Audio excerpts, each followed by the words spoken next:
Ahoj všetkým, vítajte u nového videa. Chceli by ste mať aj vy takto uzamknutú rúmku na Discord serveri? Pýtajte sa, k čomu je dobré mať uzamknutú rúmku?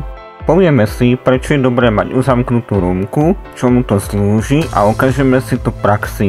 Poďme na to. Predtým ako začneme, nezabudnite dať like, odber so zvončekom a budem rád za každý jeden komentár.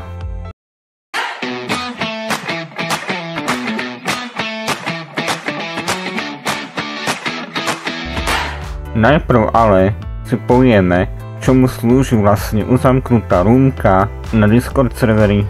Ako prvá vec je, že vďaka uzamknutej rúmke máte väčší prehľad na serveri. Ďalšia skvelá funkcia v uzamknutých rúmkach je, že si ich môžete korigovať rolami. Ako to spraviť, si môžete pozrieť tu, v tomto videu. Dám vám link do popisu a taktiež vám pravo hore vybehne upozornenie, kde sa môžete prekliknúť na toto video.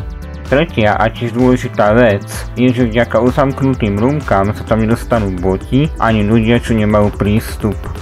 Dosť sa mi osvedčilo vďaka uzamknutým rúmkám, že to zabránilo spamu a tiež všade zmieňovať everyone. To by bolo k vysvetleniu a teraz samostatnému návodu.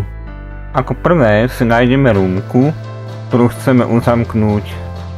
Kurzorom prejdeme na danú rúmku a dáme ozdobené koliečko.